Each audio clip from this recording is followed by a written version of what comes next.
네, 감사합니다. 오늘 우리가 함께 은혜 받을 하나님 말씀은 요한일서 4장 7절 말씀부터 12절 말씀까지 되겠습니다.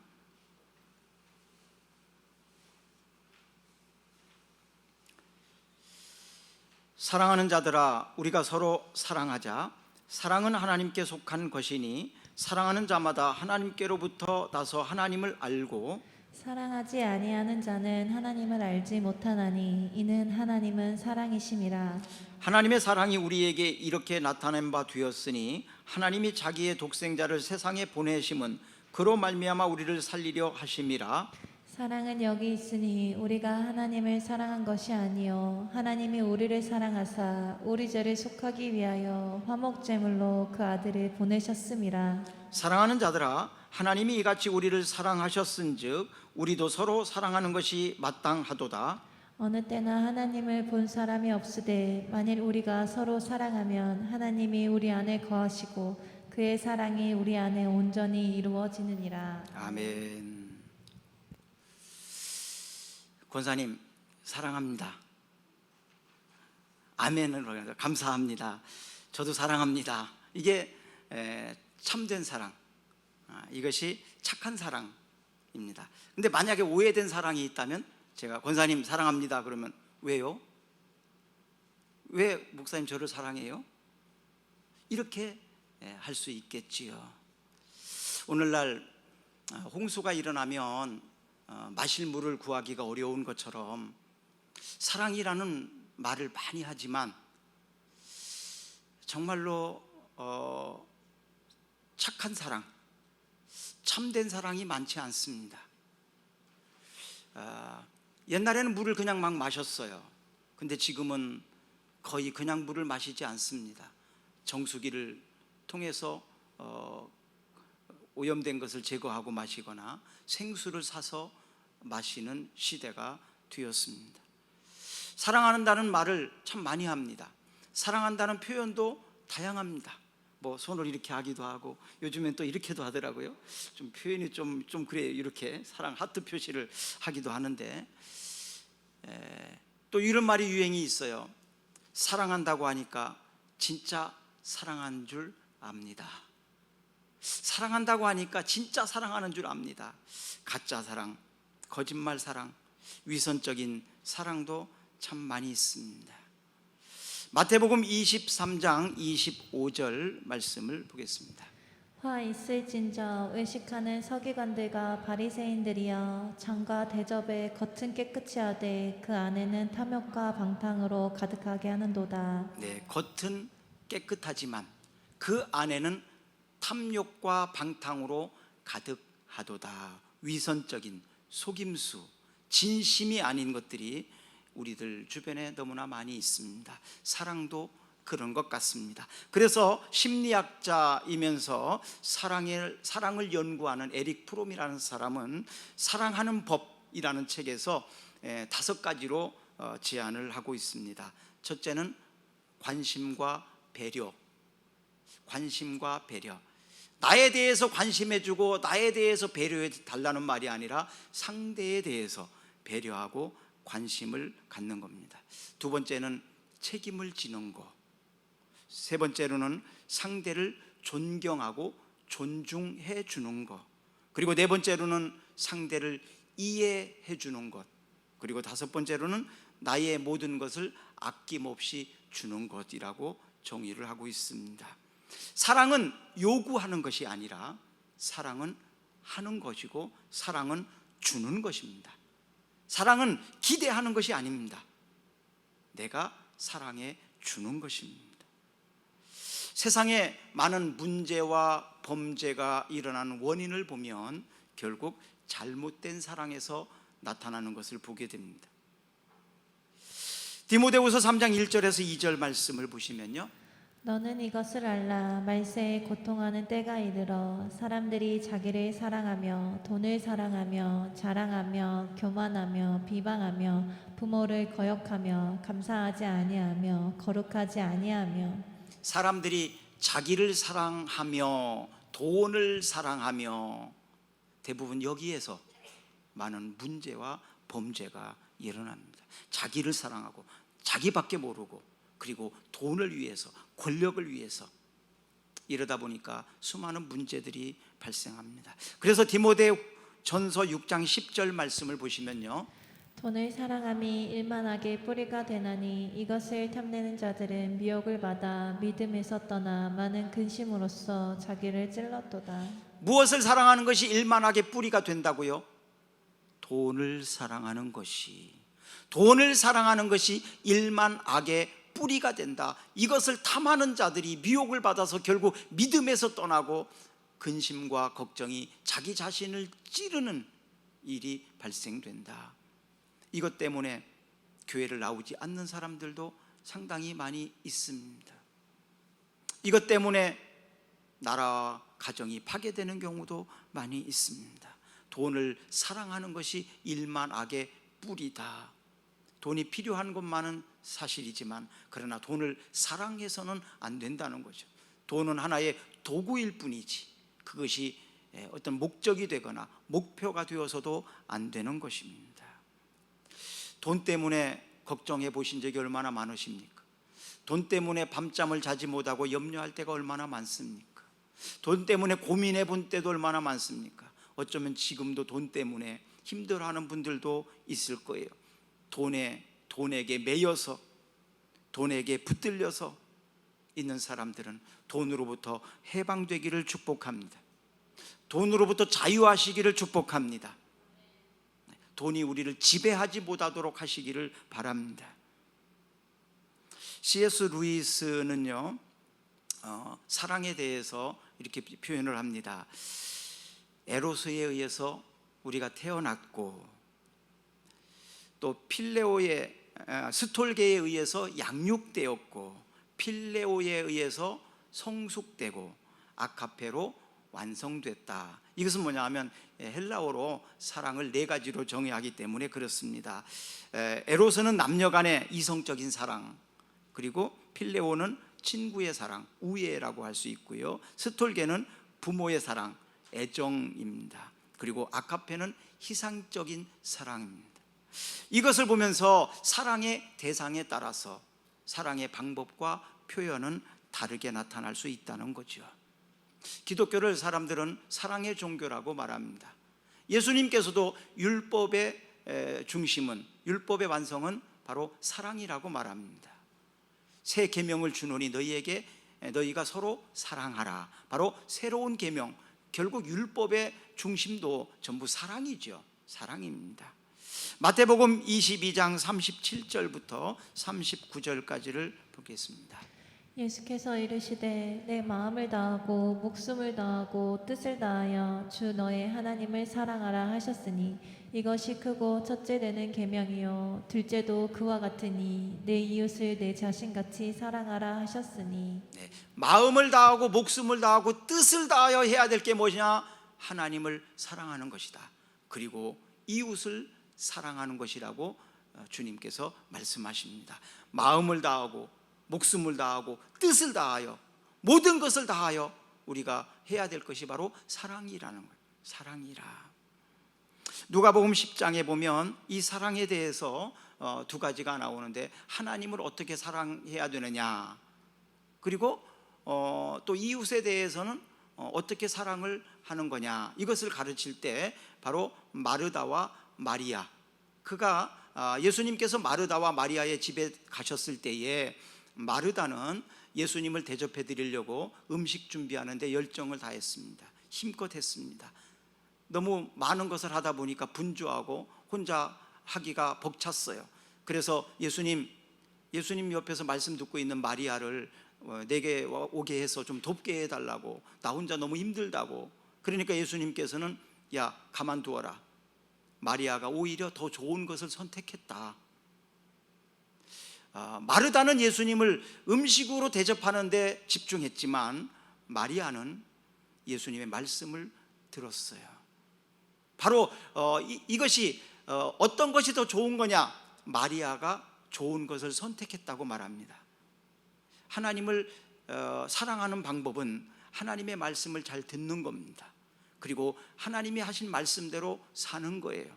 그것이 하나님을 가장 기쁘게 하는 것이고 하나님을 사랑하는 표시입니다. 제가 자식을 키워보니까 그것도 또 비슷하더라고요. 어떤 자식이 예쁩니까? 어떤 자식이, 물론 자식은 다 사랑스럽습니다. 그러나 조금 더 사랑스럽습니까? 그것은 부모 말씀을 잘 듣는 거예요. 그리고 부모 말씀에 잘 순종하는 자입니다. 그럴 때 예쁩니다.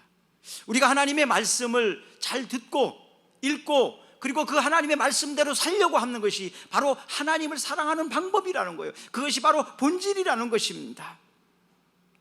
그리고 이웃사랑에 대해서는 누가복음 10장 25절부터 37절에 바로 선한 사마리아인의 비유를 통해서 가르쳐 줍니다.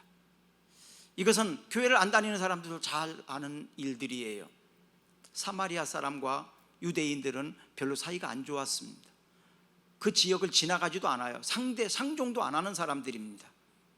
그런데 유대인이 강도를 만나서 거의 죽게 생겼을 때 사마리아 사람은 그 길을 지나가다가 강도 만난 유대인을 봅니다. 자신들을 깔보고 우습게 생각하고 미워하고 벌레처럼 생각하는, 사람 취급도 해주지 않는 그런 사람입니다. 그러나 그가 강도를 만나서 거반 죽게 된 것을 보면서 사마리아 사람은 그 사람을 데려다가 자기의 사비를 들여서 치료해 줍니다. 강도 만난 사람을 제사장도 보고 레위인도 보았지만 다 도망가 버렸습니다. 도와주지 않았어요. 근데 사마리아 사람만 그를 도와줬습니다. 누가 이웃이냐? 이것에 대한 대답이 바로 이 선한 사마리아인의 비유였습니다. 너도 가서 이와 같이 하라. 이것이 예수님의 말씀이었습니다. 너도 가서 이와 같이 하라. 바로 사마리아 사람이 유대인들, 자기를 원수처럼 생각했던, 인간 취급도 하지 않았던 사람이었지만 그를 데려다가 치료해주고 고쳐주고 사랑을 베푼 진정한 이웃, 이것이 바로 이웃 사랑이라는 거지요. 우리가 살아가면서 이웃 사랑의 실천은 어떻게 하는 것이냐? 선한 사마리아 사람이 유대인을 치료해주고 고쳐주고 사랑을 베푼 것, 이것이 바로 이웃 사랑이라는 거예요. 그래서 원수도 사랑하라는 것은 바로 이런 겁니다. 성경에서 가장 큰 계명은 바로 사랑이죠. 사랑. 하나님 사랑과 이웃 사랑인데 어떻게 사랑해야 된다고요? 목숨을 다하고 힘을 다하고 뜻을 다하여 하나님을 사랑하고 이웃을 사랑하라 라고 말합니다. 저는 오늘 제목을 착한 사랑이라고 그래서 정했어요. 왜? 사랑도 너무 많이 오염되어 있기 때문에. 그래서 이 착한 사랑은 어디에서 찾아낼 수 있을까? 바로 하나님이 우리에게 하신 사랑이 착한 사랑이었기 때문에 그 사랑의 본질을 좀 추적해 보려고 하는 겁니다. 수가성 우물가에 예수님이 찾아가셨어요. 그때 한 여인을 만납니다. 그 여인에게 예수님은 좀 물을 달라고 요구합니다. 그랬더니 이 여인이, 아니 내가 왜 당신한테 물을 줍니까? 알지도 못하는 사람인데. 그랬을 때 예수님께서 내가 누구인 줄 알았더라면 오히려 나한테 달라고 했을 것이다, 이렇게 말합니다. 그리고 나서 예수님과 대화하는 가운데 그가 메시아임을 알았고 세상과 등지고 살았던, 우울하게 살았던 이 여인이 예수님을 만남으로 인해서 이제는 새로운 인생을 찾게 됩니다. 그리고 이 인생의 허무함을 때문에 5번이나 결혼을 했던 이 사람, 그리고 사람들을 피해 살았던 이 사람, 그 사람이 세상에 나아가서 사람들에게 나아가서 복음을 전하고 내가 메시아를 만났다라고 말합니다. 진정한 사랑을 만나게 되면 생수를 마셔서 사람이 생동력이 있게 되는 것처럼 심한 갈증을 가지고 있던 사람이 물을 마시면 시원해지고 힘이 생기는 것처럼 바로 그 사랑을 경험하기를 바랍니다. 그 사랑은 어디에서 오느냐? 바로 하나님으로부터 온다는 거예요. 왜? 하나님은 사랑이시니까요. 하나님은 사랑이시다. 오늘 본문 8절을 한번 읽어보겠습니다. 알지 못하니 이는 하나님은 사랑이시니라. 이는 하나님은 어떻다고요? 사랑이시라라고 합니다. 하나님은 바로 사랑이시라. 사랑에는 if, 만약의 사랑이 있어요. 만약이라는 것은 상대의 요구를 만족시켰을 때 오는 사랑이에요. 만약 이렇게 해주면 내가 너를 이렇게 하겠다, 이런 거죠. 만약의 사랑입니다. 만약의 사랑. 또 때문의 사랑이 있어요. 때문. 이것도 어떤 상대의 어떤 조건 때문에 사랑하는 거예요. 내가 너를 사랑하는 이유는 잘생겼으니까, 내가 너를 사랑하는 것은 돈이 많으니까, 그런 상대의 어떤 조건 때문에 사랑하는 거예요. 내가 너를 사랑하는 것은 좋은 직장을 가졌으니까, 뭐 이런 거. 내가 너를 사랑하는 이유가 뭐냐? 무엇 때문에? 이것 역시 어떤 조건이라고 볼 수 있겠죠. 그런데 진짜 사랑은 그래도 사랑입니다. 그래도 사랑. 그럼에도 불구하고 사랑. 네가 가난하지만, 네가 좋은 직장을 가지고 있지 않지만, 네가 돈이 많이 없지만, 네가 잘생기지 않았지만, 그럼에도 불구하고 나는 너를 사랑한다, 이거예요. 그럼에도 불구하고 그래도 너를 사랑한다. 바로 하나님이 우리를 사랑하는 것은 그럼에도 불구하고, 그래도 우리를 사랑하는 그 사랑입니다. 왜? 하나님은 사랑의 본질이시니까요. 하나님 스스로가 사랑이기 때문에 그렇습니다. 그 안에 무엇이 들어있느냐는 뚜껑을 열어보면 알 수 있어요. 뚜껑을 열어보면 그 안에 들어있는 것이 무엇인지 알 수 있어요. 그리고 찔러보면 물이 들어있으면 물이 나오고, 피가 들어있으면 피가 나오겠죠. 그래서 하나님은 사랑이시기 때문에 하나님께 가까이 가고 하나님을 건들기만 하면 계속 사랑이 터져 나오게 되어 있습니다. 왜? 하나님은 사랑이시니까요. 그리고 사랑하는 자는 하나님께 속했다라고 말합니다. 하나님께 속하지 않은 사람은 사랑하지 않는다. 사랑하지 않는 사람은 하나님께 속하지 않았다라고도 말할 수 있습니다. 사람들이 왜 이렇게 변질되었을까요? 처음부터 그럼 사랑이 없었을까요? 처음에는 사랑이 많았죠. 결혼해서도 사랑이 많았고, 부모와 자식 간에도 사랑이 많았고. 그런데 왜 사랑이 자꾸 식어집니까? 상처들 때문에 그럴 수도 있을 것 같아요. 실망과 상처. 그것 때문에 사랑하지 않겠다고, 사랑은 연필로 쓰세요. 쓰다가 틀리면 지울 수 있으니까, 그런 사랑. 그런데 사랑은, 하나님으로부터 오는 사랑은 지워지지 않습니다. 한번 선택된 사랑은 영원히 버리지 않은 사랑입니다. 하나님이 우리를 그렇게 사랑하시기 때문에 우리는 지금도 이렇게 살아 숨쉬고 있을 것입니다. 부모가 자식을 사랑하는 그 사랑이 만약에 거짓 사랑이었다면 지금까지 양육하고 키울 수 없었을 거예요. 사랑하기 때문에, 그럼에도 불구하고 사랑하기 때문에, 그래도 사랑하기 때문에 아마 지금까지 기르고 양육했을 것입니다. 에베소서 3장 18절 말씀부터 19절까지를 보겠습니다. 능히 모든 성도와 함께 지식에 넘치는 그리스도의 사랑을 알고 그 너비와 길이와 높이와 깊이가 어떠함을 깨달아 하나님의 모든 충만하신 것으로 너희에게 충만하게 하기를 구하노라. 아멘. 하나님의 모든 충만하신 것으로 너희에게 충만하기를 구하노라. 이 충만함은 바로 하나님의 사랑입니다. 내 안에 하나님의 사랑으로 가득하게 되면 나를 건드릴 때마다, 내가 입을 열 때마다 사랑이 터져 나옵니다. 내 속에 미움이 가득 차 있으면, 원망으로 가득 차 있으면 나를 건드릴 때마다 미움과 원망과 저주가 튀어나옵니다. 우리 센터에 보면, 센터에서는 절대 욕을 할 수 없도록 막 욕을 하면 큰일 납니다. 요즘 사회가 욕을 많이 하는 사회잖아요. 학교나 이런 데에서 보면. 왜 그렇습니까? 우리 속에 바로 그런 것들이 있으면 안 되니까요. 속은 다 알 수 없지만 겉으로 나온 것을 통제할 수 있도록 계속 통제시키고 절제시키는 겁니다. 말이라는 게 참 중요해요. 말을 해서 더 안 좋아지기도 하고 말을 해서 더 좋아질 수도 있더라고요. 행복하다고 자꾸 말하면 또 행복해지게 되고요. 나는 불행하다고 생각하고 불행하다고 말하면 자꾸 불행해집니다. 말이 씨가 된다는 말이 바로 그거예요. 말 한 대로 되는 거예요. 말 한 대로. 안 될 것 같아, 큰일 날 것 같아, 미칠 것 같아, 죽을 것 같아. 그럼 어떻게 해요? 제가 죽을 것 같아, 미칠 것 같아. 그대로 해줘야지. 그랬으면 좋겠나요? 아니잖아요. 잘 될 것 같아, 할 수 있을 것 같아, 나는 행복해.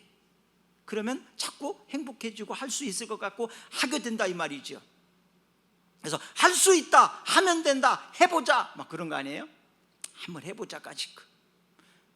내게 능력 주시는 자 안에서 내가 모든 것을 할 수 있느니라. 할렐루야. 그런 마음을 가지고 도전하면 돼요. 왜? 내게 능력 주시는 자 안에서 내가 할 수 있지 않습니까? 하나님은 전지하시고 전능하신 하나님 아닙니까? 무엇이든지 할 수 있는 하나님이 바로 나와 함께 하시는데, 임마누엘의 하나님, 에베네셀의 하나님 아니십니까? 그 하나님을 믿으시기를 바랍니다. 여호와 니시, 여호와 니시, 승리할 수 있습니다. 하면 됩니다. 도전하십시오. 할 수 있습니다. 할 수 있다. 두 번째로는 우리를 향한 하나님의 사랑인데요, 하나님이 아무리 능력이 있어도 우리와 함께 하시 않는다, 우리에게 힘주지 않는다, 뭔 소용이 있겠습니까? 그래서 9절 말씀을 한번 보겠습니다.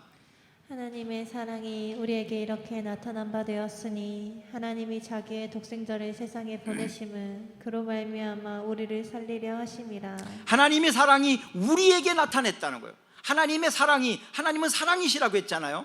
그 하나님의 사랑이 우리에게 나타났다. 이것이 바로 성육신이거든요. 이것은 역사에서 가장 위대한 일입니다. 바로 하나님이 인간이 되셨다는 거예요. 하나님이 인간으로 오셨다. 무엇 때문에 오셨습니까? 나의 죄를 대신해서 죽으시기 위해서 오셨습니다. 요한복음 3장 16절 말씀 같이 읽습니다. 하나님이 세상을 이처럼 사랑하사 독생자를 주셨으니 이는 그를 믿는 자마다 멸망하지 않고 영생을 얻게 하려 하심이라. 하나님이 세상을 이처럼 사랑하사, 이처럼 사랑한다는 것은 바로 하나님이 우리를 위해서 이 땅에 오심, 그리고 나를 대신해서 죽으신 하나님. 여러분, 이처럼의 사랑, 내가 누구를 위해서 죽을 수 있겠습니까? 대신 죽어줄 수 있나요? 부부간이라도 대신 죽어줄 수 있나요? 자식을 위해서 대신 죽어줄 수 있나요? 부모를 위해서 대신 죽어줄 수 있나요? 요즘에 부모님을 섬기는 일에 있어서 참 많이 소홀하죠. 그전에는 당연히 내가 부모님을 모셔야지요, 뭐 당연한 것으로 생각을 했어요. 근데 요즘에는 안 모시는 것을 당연한 것으로 생각합니다. 요즘에 누가 부모를 모십니까? 요즘 시대에 누가 부모를 모십니까? 아주 당연한 것처럼 이야기를 해요.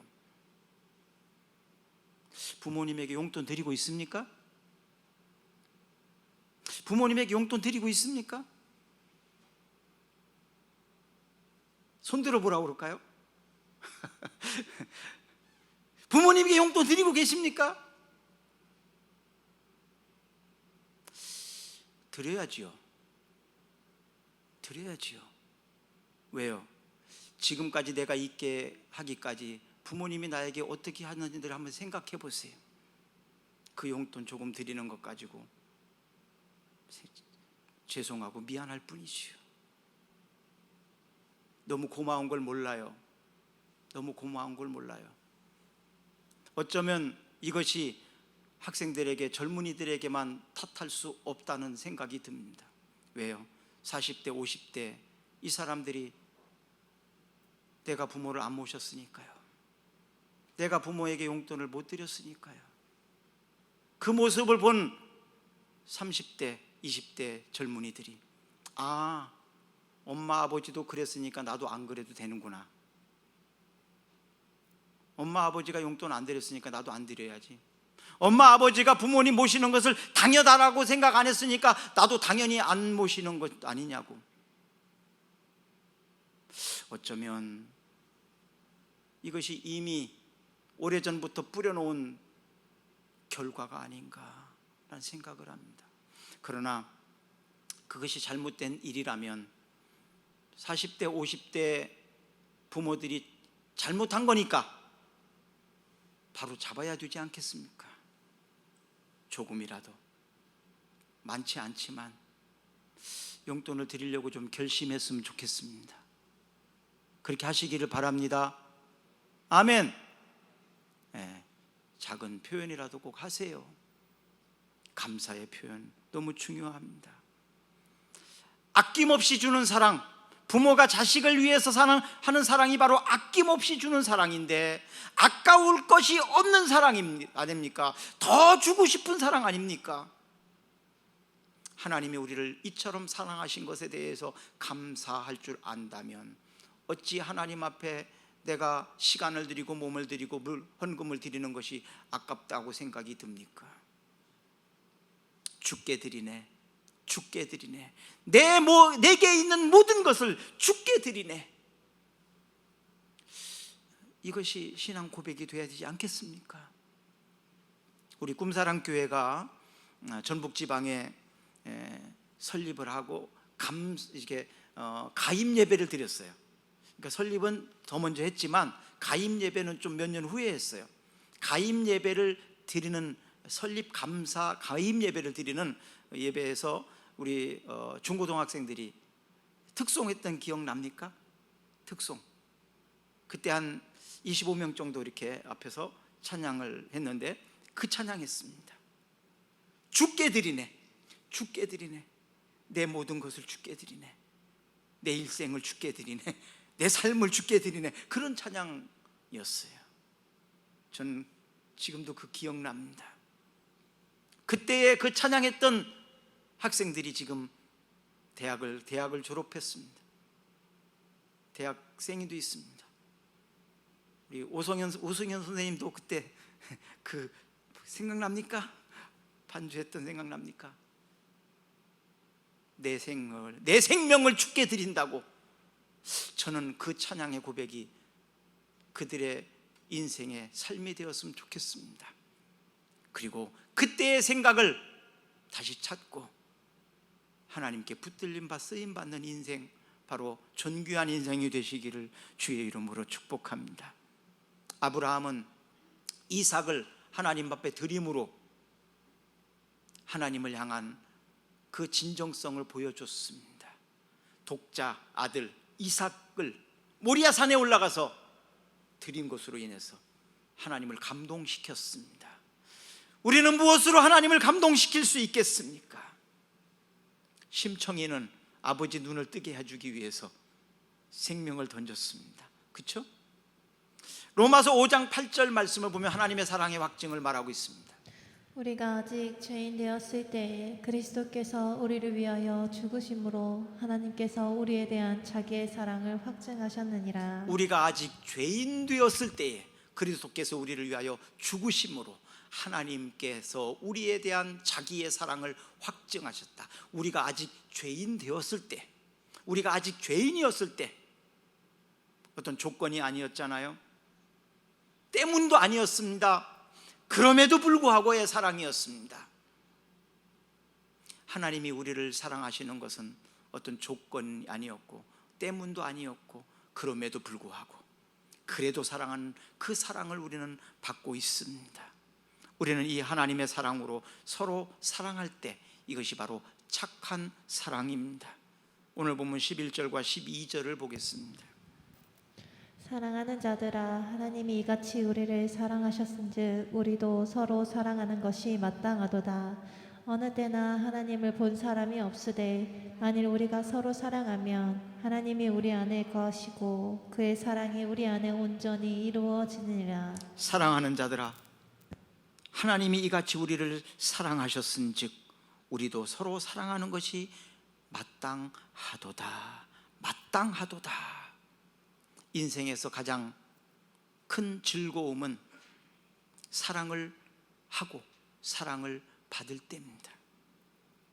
사랑을 하고 사랑받을 때 감동이 있습니다. 눈물이 납니다.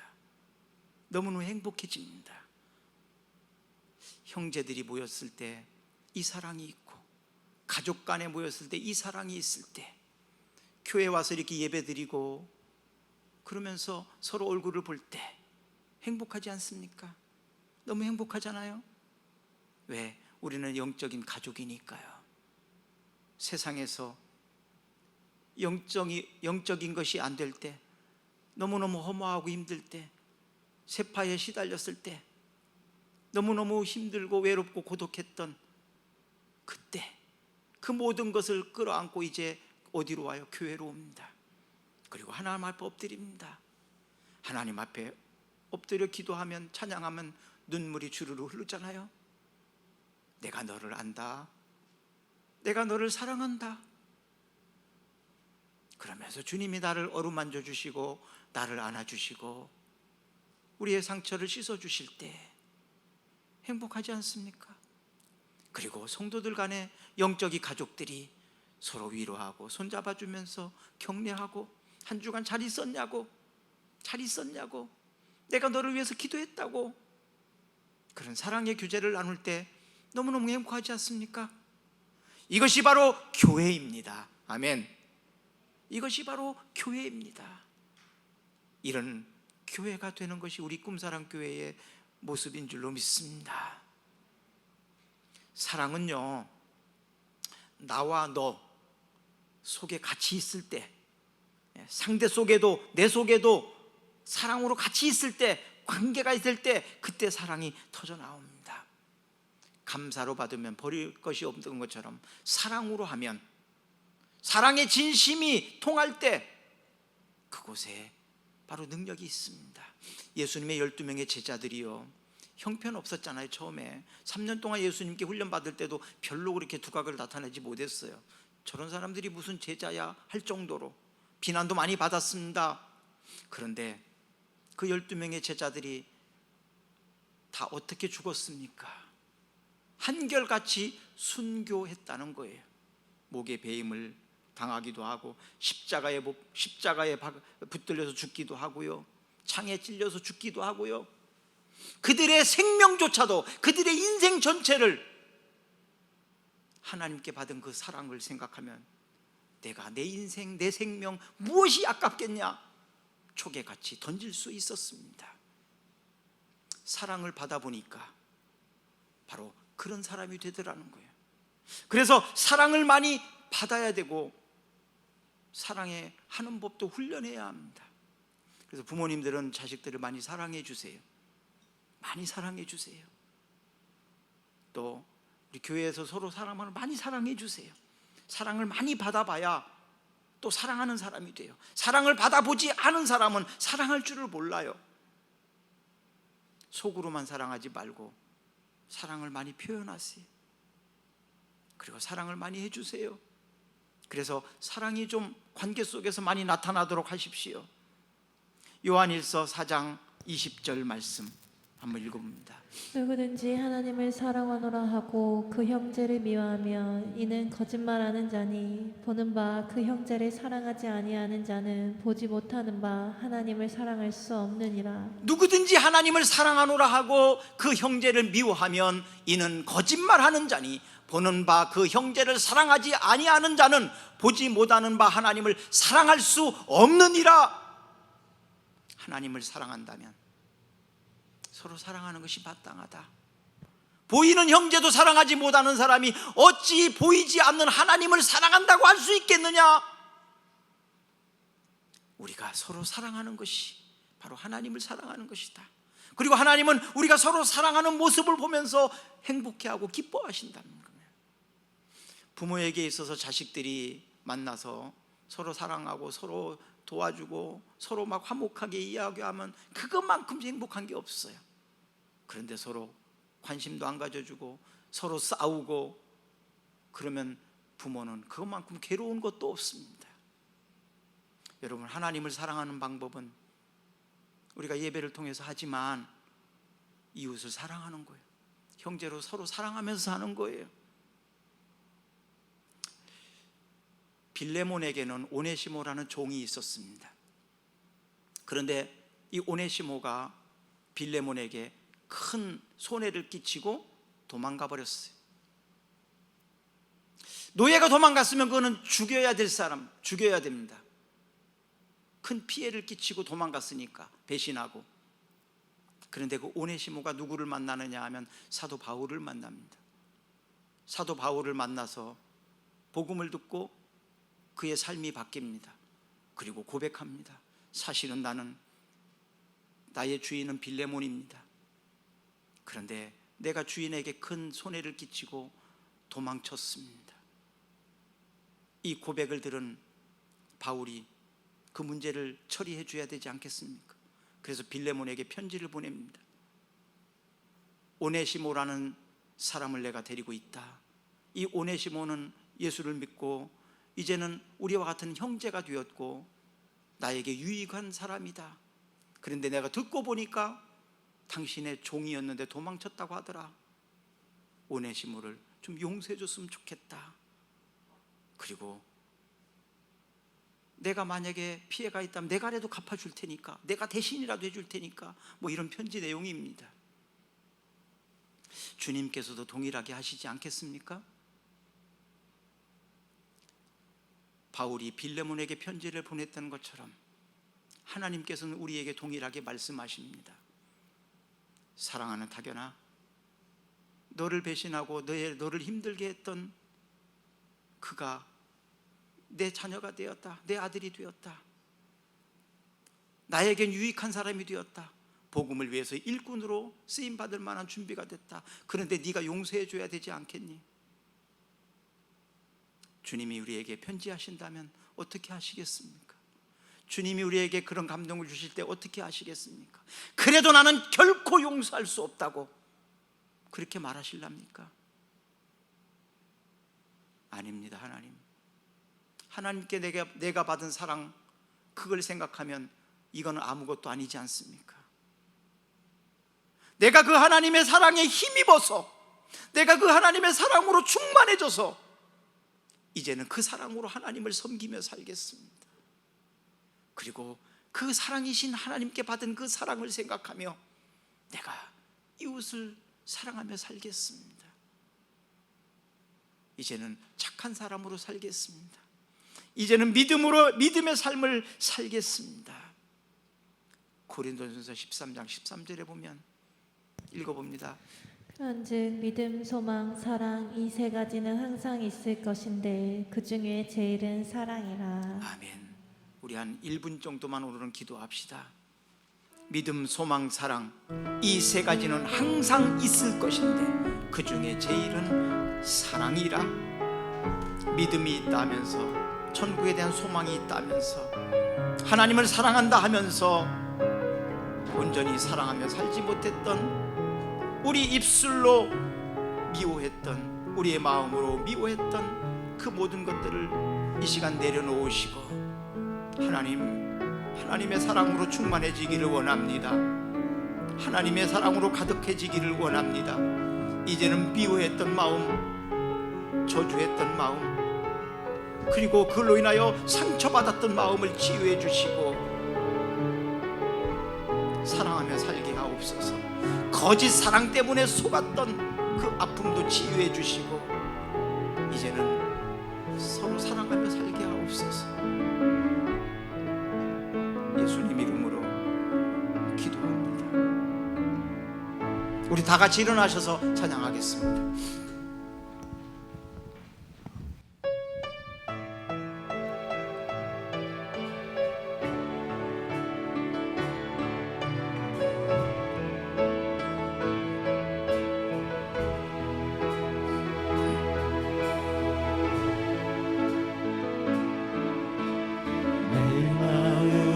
주를 향한 사랑이 나의 마음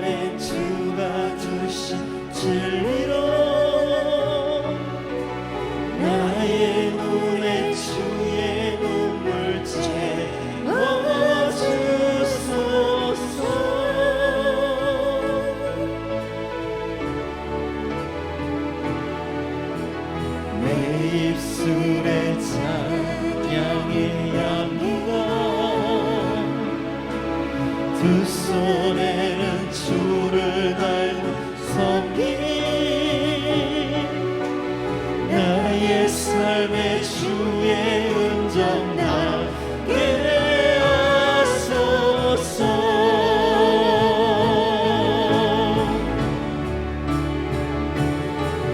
하나님의 사랑이 영원히 함께하니 십자가의 길을 걷는 자에게 중개자의 삶을 사는 이에게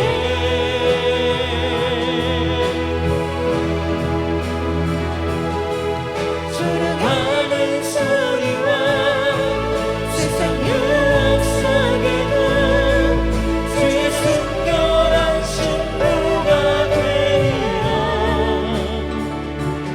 내 생명 주님께 드리니 내 생명 내 생명 주님께 내 생명 내 생명 주님께 드리리.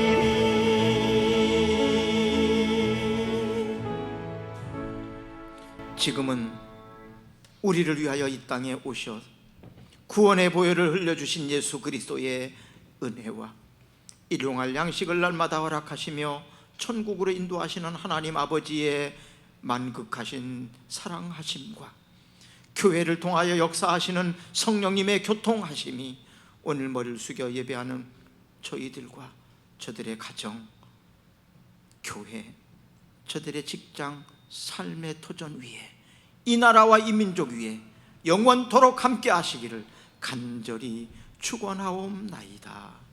아멘.